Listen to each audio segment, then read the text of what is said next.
Mr. Speaker, for the past 20-something years, as a nation, we're going around this circle of ASUU strike. The Integrated Personnel and Payroll Information System, IPIS, is one of the federal government's public service reforms. The program was designed for civil service. The program was not designed for the university system, whereas we have allowances. Accordingly, I have directed the stoppage of the salary of any federal government staff that is not captured on the integrated payroll.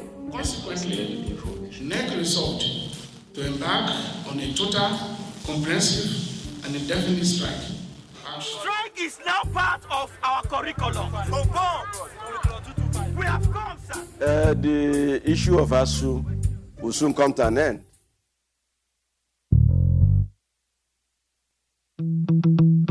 From Triple E Media, I'm Ramat Mohammed, and this is The Backstory.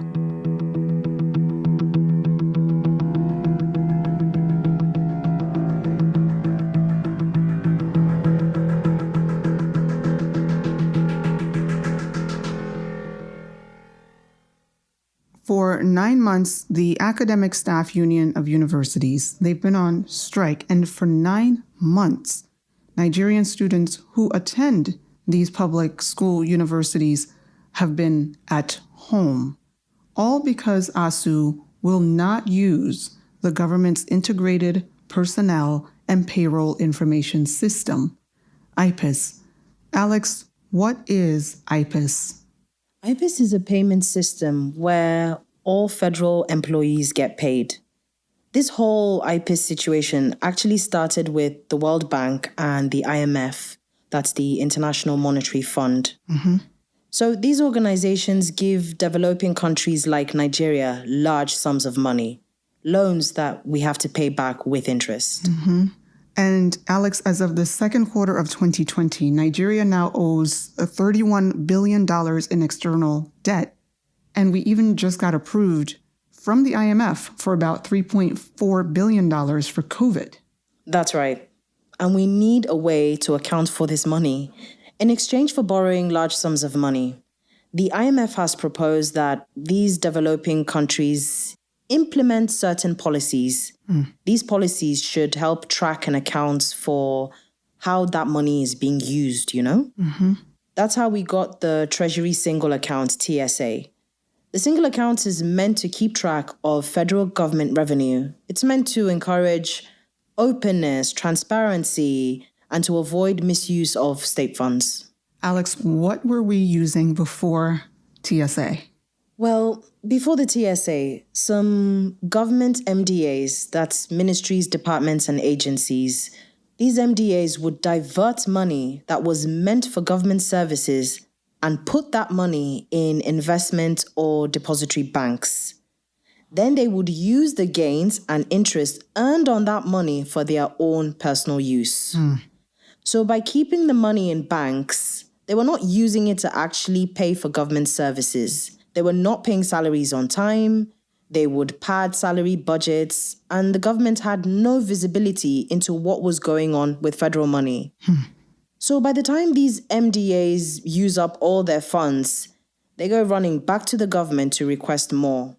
At the same time, the federal government kept going back to organizations like IMF and the World Bank to continue to borrow more money.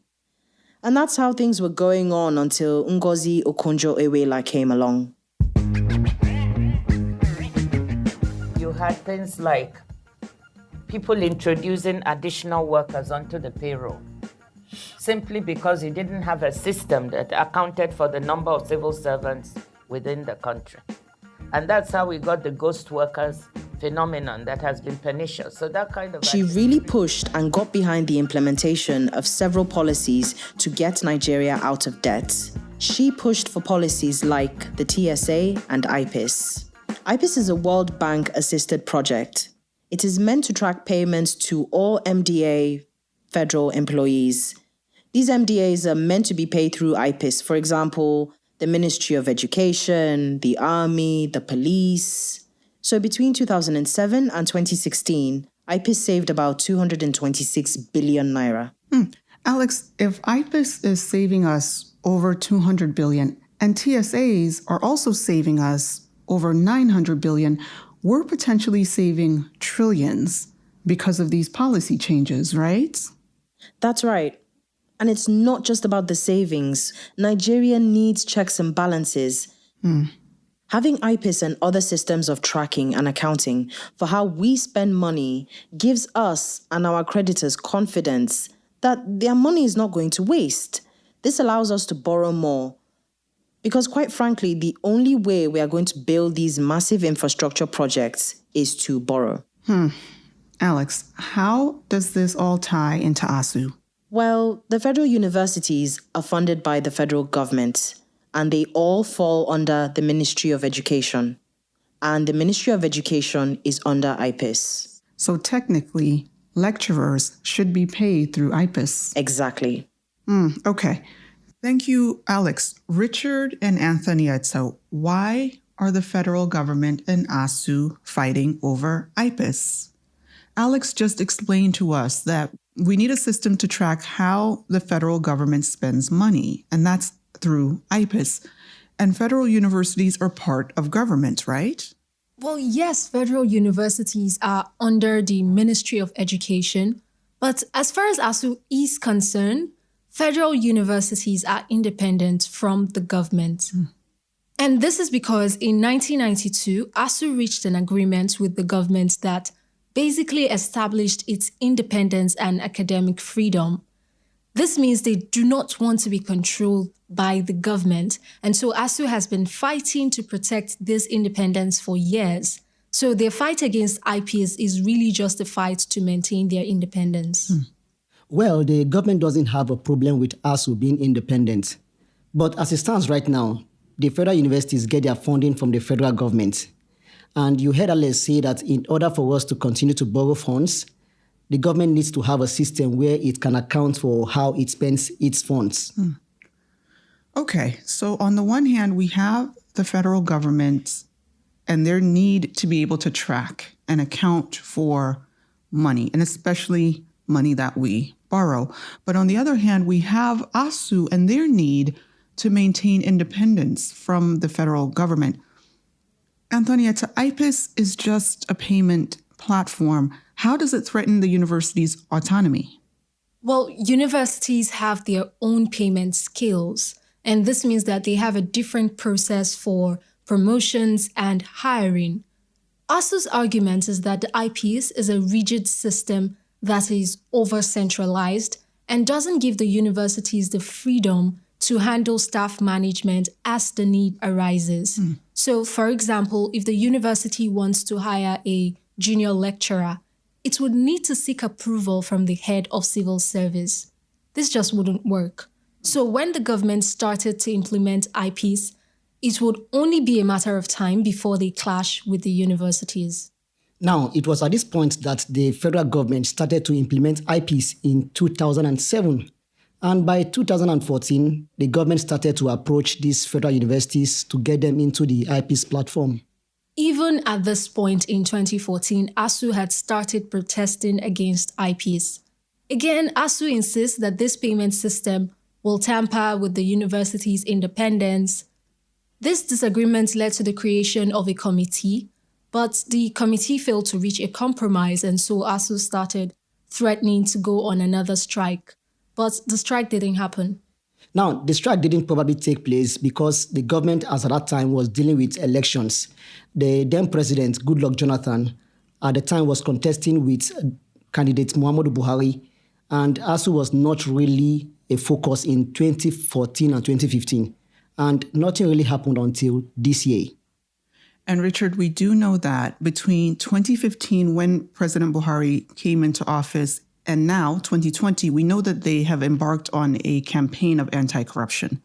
And we know that IPIS is one of the systems that they have put in place to be able to fight corruption. So through that time, the government has continued to implement IPIS. Exactly. And by 2017, they had implemented IPIS in over 200 ministries, departments, and agencies. And because of IPs, between 2017 to 2018 alone, the government saved over 270 billion naira. Furthermore, IPs was helping them to identify and remove ghost workers from the system. For example, the government in 2014 said it had removed over 40,000 ghost workers from its payroll. So the government is really motivated to be able to get all federal workers onto this IPIS system. Exactly. And by July 2018, the government announced that it had enrolled over 300,000 employees from 486 of its ministries, departments, and agencies on the IPIS platform. Now, the government was going to begin the verification process for those registered on the IPIS platform. ASUU insisted they were not going to be a party to this verification process.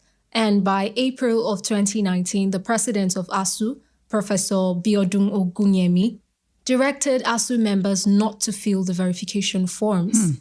Now, the form requires you to enter an IPIS number, which would have required ASUU members to register under IPIS. And Professor Ogunyemi felt this was again a breach on the university's independence. Accordingly, I have directed the stoppage of the salary of any federal government staff that is not captured on the integrated payroll and personnel information. And by October 8, 2019, President Muhammadu Buhari made IPs compulsory and declared that any federal government worker not captured on the system by the end of October would not be paid his or her salary. According to him, it was part of the government's efforts aimed at managing personnel costs in line with its anti-corruption fight. In October of 2019, ASUU needed to raise their concerns to a higher level. So Professor Ogunyemi went to see the Senate President, Ahmed Lawan. And during this visit, he again stated all the reasons why the union was opposing the payment platform, but nothing really came out of the meeting. So, the Office of the Accountant General of the Federation in November 2019 announced that all staff of federal universities have to be enrolled under the IPIS platform by December 7th. And remember, the president had earlier said that anyone not enrolled on the platform would not be paid. At this point, Professor Ogunyemi is taking his case to the media. The program was designed for civil service. The program was not designed for the university system, whereas we have allowances that were negotiated. In an interview with Channels TV on the 4th of December 2019, he basically said IPs was meant for professionalism and accountability in the civil service, and that universities are not core civil service or MDAs.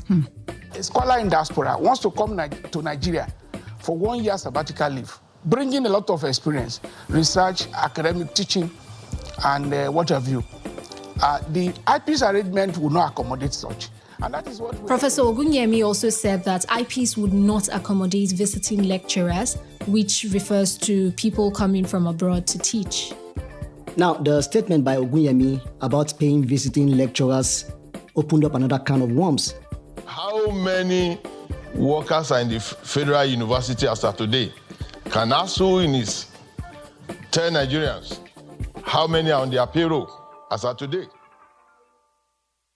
During an interview with Channels Television, the director of IPIS said the government was concerned about how many lecturers are in the federal universities, and he went far to challenge the union to tell the country how many lecturers are on their payroll. It was at that point that the Minister of Finance disclosed that there are 137,000 academic and non-academic staff of universities across the country. And she said that a total of 96,000 of them had enrolled under the IPIS platform. Okay, Richard, so hang on. It sounds like we have some numbers that we can work with here. There are 137,000 academic and non-academic staff. That's right. So if 96,000 of them are in IPIS by January 2020, that's nearly 70%, which means that 70% are still getting paid. So Anthonieta, what is the problem here? Well, ASUU still insists that they need a payment system that accommodates how they manage their personnel. So they suggested their own payment system, which is the University Transparency and Accountability Solution, UTAS, And on the 19th of March, ASUU asked the federal government to give them 18 months to develop UTAS. So we'll look at the UNITAS. If the shortcomings with IPs as complained, which UNITAS have corrected, what's wrong about it? It's a software system. Now, the government has agreed to consider UTAS, but since it will take about 18 months to develop, they asked ASUU to enroll on the IPs platform in the interim. Anthonieta, it does sound like the federal government and ASUU are starting to come to some sort of resolution, but we know that ASUU still called a strike on 23rd of March. Why? Well, first of all, there was a COVID-19 lockdown. The school was closing anyway. But ASUU still decided to strike on top of that. And this was because the government had decided not to pay teaching staff who had not yet enrolled in the IPs. That's at 30%. Exactly. Professor Ogunyemi said the union was rejecting the use of force being used by the government to get them into the new system. Okay, and this was right about the time of the COVID-19 lockdown. So all in-person meetings had stopped and we all started to go on Zoom. Yes, we moved to internet meetings, except for ASUU. They refused to meet online. And so nothing really happened with IPs until September. Richard, are you telling me that they have been on strike since March and students have been home this whole time? Exactly. And remember, we had a lot to deal with at the time. There was the COVID-19 lockdown and then the NSAS protest and the economy sliding into recession. So we have been busy. But in November, talks resumed between the federal government and ASUU in earnest. During the COVID-19 lockdown and all of that, ASUU claimed that they had developed the UTAS, and the union said they had spent over 30 million to develop UTAS at no cost to the federal government. Now, if you remember, the government had already accepted UTAS as an alternative to IPs, at least in theory. So now they just have to test the UTAS application to make sure it is effective. The government said it will take about 8 weeks to finish its testing, and that's where we are right now. The government is still testing the UTAS platform. Richard, as long as UTAS is able to track and account how universities are spending government funds, the federal government should be okay with whatever they propose, right? Right, and that's the key. The UTAS application has to serve the same purpose as IPs. It's a way to account for how universities spend government funds. And as long as it can do that, the government should accept it. Why not? But the strike is still on, right, Anthonieta? Well, ASUU members have not gone back to work yet. Why? They have been allowed to develop their own system for tracking government funds, that's UTAS, and the government has even agreed that they will pay ASUU members for the months that they had not even been teaching. The government has now promised to give 65 billion naira towards university infrastructure, development, and even allowances. So why won't they get back to work? They won't get back to work because, and I'm quoting from their tweet, the union insisted that payment of outstanding salaries must not be done as through IP's platform, as promised if strike would be suspended. Waits for more details. So basically, they're saying they will not accept any payments from IPs even through this period when UTAS is being built. Okay. And of course, in all of this, it's the students who are truly suffering. John, what's going on with students? I mean, strike is nothing new for Nigerian students. We have experienced strike to the extent that it has become a normal thing in our academics. Strike is now part of our curriculum. We have come, sir. If there's anything Nigerian students can count on, is the lecturers will go on strike at least once a year. Since 1999, universities have gone on strike 14 times for a total period of 3 years if we combine the strikes together. John, do those numbers include the current strike? No, not at all. The current strike is strike number 15. It has lasted for 8 months, which bring our strikes to the total of 4 years since 1999. Previous strikes has been about so many things, like non-implementation of previous agreements, which covers poor university funding and disparity in salary and retirement age, better working conditions, and better pay. Have any of you experienced strikes? Yes. Yes. I have once, though, just for 1 month in 2017. Twice for me, 1 month in 2017 and 3 months in 2018. Well, for me, 3 times. In 2009, 4 months, 2010, 5 months, and 2011 for 59 days. Wow. Stanley, what about you? Well, I've experienced strikes for a total of 2 years. Wow. But that was before 1999, so that's a whole other story. All right, for another day. John, what do students do during this period? As a result of the strike, some students get jobs or other means of generating money. Like Anthonieta here said she started to teach, Richard worked for a media house, and I traveled. So basically, students just find creative ways to spend their time. But now, some other students do end up getting into trouble. A study by J. Olusegun Ajayi found out that during the period of strike, some students engage in illegal activities like robbery, arson, rape, and cause problems for the society.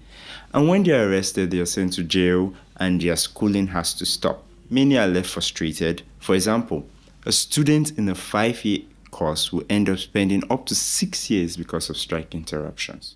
That's really unfair. It seems like there's a much bigger problem here of ASUU going on these recurring strikes. So even apart from this immediate strike, which is around payment and trying to get accountability in payment, there's a bigger problem. They seem to have resolved this particular issue, but Stanley, how do we stop this cycle of recurring strikes from happening? Well, Ramat, there are 3 broad solutions that we can look at. The first scenario would be that the federal government would just give ASUU everything that it wants. But that could create new problems. First and foremost, it could embolden ASUU to make more and more bigger demands, and that wouldn't be good. And secondly, we have to look at the reality of Nigeria's economic situation, which has not been healthy over the years. And in the last 5 years, Nigeria has gone through 2 recessions. So it's not been able to keep up to the 20% education for every budget that it is supposed to. And as other countries like Egypt, India, Singapore have been able to. And even if it did, Nigeria has the large problem of out-of-school children, 10.6 million. And this is below the tertiary education level. So there are a lot of competing needs, which would make it very difficult for ASUU to keep getting what they wanted. Scenario number 2 is to weaken ASUU by creating competition. And this can be done by creating a new union with different principles. But let's face it, the federal government has really not been faithful in funding tertiary education adequately. So if you weaken ASUU, then what would you have as a check to government's excesses, and who would you have to speak truth to power? Which brings us to the third solution, that ASUU and the federal government need to be more pragmatic and to meet not just when they disagree, but as a planning team to look at the cost of tertiary education and find alternative funding that can supplement government's expenditure. So yes, the federal government has to hold up to its obligations, but for example, the government can use organizations like TED Fund and expand the role of that organization to create a situation where a triple helix method is used. The academia, the government, and the industry brought together in order to look at alternative funds for the universities. And that would require the universities adjusting their curriculum to more applied research as opposed to basic research. If the industries realize that the universities are producing goods, services, and products that they would need and that would be profitable for them in the future, then they would be more inclined to put money in. Then they would now begin to see funding universities not just as corporate social responsibilities, but as investments for the future. And that would, of course, take the weight of funding universities from the federal government, and it would allow ASUU to have the independence that they truly want. And speaking of independence, universities tend to operate consultancy services, which are basically businesses. And if the federal government and ASUU can work on ways to strengthen those, then the universities would not only be autonomous, but would do so profitably. There's this book.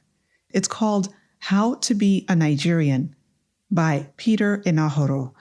And in chapter 5, he talks about the spirit of compromise. He says, no Nigerian arrangement is permanent unless that which has been arrived at by negotiated compromise.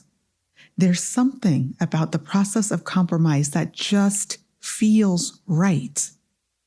You go to the market for eggs. The market woman knows that the true price is 1,000. So she asks for 1,100. Maybe you know that the true price is 1,000, but you offer 900. So then you go back and forth and eventually arrive at 1,000. But you walk away feeling like you saved 100 naira and she's happy she didn't lose 100 naira. And this process of bargaining, of compromising at a price that works for everyone, that process takes time and patience. And that's democracy. Democracy is not this new magical form of government that Africans have never seen before. No, democracy is simply a process of compromise. And we Africans have been compromising with each other and with foreigners since the beginning of time.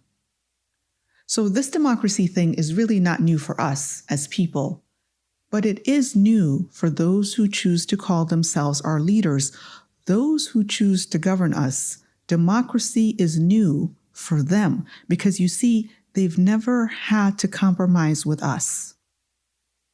And a strike is just one mechanism to make them understand, to remind them that they have to compromise with us, the people that they govern. So if you're a student, I know that you're frustrated. The ASUU strikes are disruptive. But I want you to know that what you're witnessing and what you're a part of is a very critical part of making this democracy work. And you should be paying close attention to the strategy and tactics that ASUU uses to get what it wants from government. And then you should use a similar strategy and tactics to get what you want from ASUU and from the government. The Backstory is brought to you by EE Media Productions. Production copyright 2020 by EE Media Productions. If you enjoyed this episode of The Backstory and want to hear more, subscribe to our 234 Audio YouTube channel. Visit our website at 234audio.com and download our 234 Audio app. Episodes of this podcast can be found on Google Podcast, Spotify, RadioPublic, Breaker, and PocketCasts. This episode was made by Alexandra Gekpe, Anthonieta Kalunta, Richard Anyebe, John Iwodi, Dominic Tabakaji, and Sam Tabakaji. Special thanks to Stanley, Bentu, Mala Iwa Gbado Ikaleku, and Rabia Hadejia. I'm Ramat Mohammed. See you next week. Episodes of The Backstory can be found on our YouTube channel. Just search for 234 Audio. For even more immersive audio content, download the 234 Audio app on your Android or Apple device today. And check us out on our website at 234audio.com.